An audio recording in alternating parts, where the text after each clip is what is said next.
4. Positive વાક્ય. તેઓ અમારી સાથે અમદાવાદ આવ્યા હતા.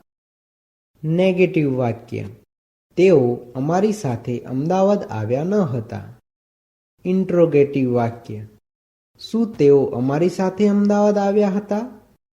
આપણે સૌ પ્રથમ આ વાક્યોમાં સબ્જેક્ટ, ઓબ્જેક્ટ અને વર્બ કોને કહેવાય તે જોઈએ.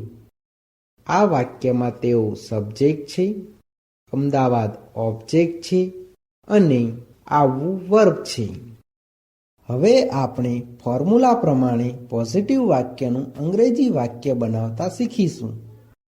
સબ્જેક્ટ એટલે કે તેઓ. તેઓનું અંગ્રેજી ધે થાય છે. બધા સાથે હેડ વપરાતું હોવાથી હેડનું હેડ. વર્બ એટલે કે આવવું. આવવુંનું અંગ્રેજી કમ થાય છે. પરંતુ પરફેક્ટ પાસ્ટ ટેન્સના એક્ટિવ વોઇસના વાક્યોમાં ક્રિયાપદનું ભૂતકૃદંત થતું હોવાથી કમનું ભૂતકૃદંત કમ થાય છે. ઓબ્જેક્ટ એટલે કે અમદાવાદ. અમદાવાદનું અંગ્રેજી ટુ અહેમદાબાદ થાય છે. અધર વર્ડ્સ એટલે કે અમારી સાથે. અમારી સાથેનું અંગ્રેજી વિથ અસ થાય છે. આમ આ વાક્યનું અંગ્રેજી they had come to Ahmedabad with us એવું થાય છે. તેવી જ રીતે નેગેટિવ વાક્યનું અંગ્રેજી વાક્ય બનાવતા શીખીએ. સબ્જેક્ટ એટલે કે તેઓ. તેઓનું અંગ્રેજી ધે થાય છે. બધા સાથે હેડ વપરાતું હોવાથી હેડનું હેડ. નોટનું નોટ. વર્બ એટલે કે આવવું. આવવુંનું અંગ્રેજી કમ થાય છે. પરંતુ પરફેક્ટ પાસ્ટ ટેન્સના એક્ટિવ વોઇસના વાક્યોમાં ક્રિયાપદનું ભૂતકૃદંત થતું હોવાથી કમનું ભૂતકૃદંત કમ થાય છે.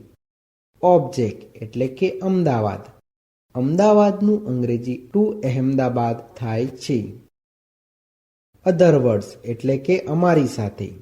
અમારી સાથેનું અંગ્રેજી વિથ અસ થાય છે.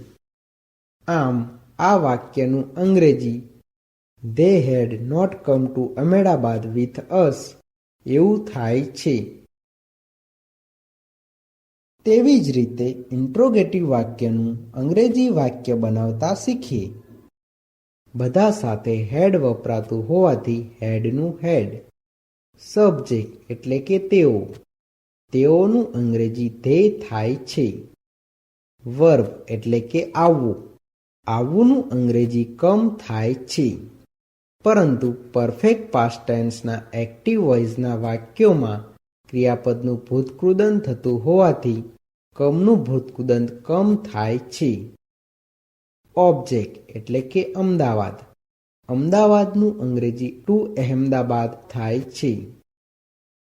અધર વર્ડ્સ એટલે કે અમારી સાથે. અમારી સાથેનું અંગ્રેજી વિથ અસ થાય છે.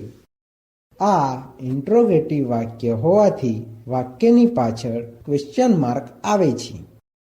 આમ આ વાક્યનું અંગ્રેજી had they come to Ahmedabad with us એવું થાય છે.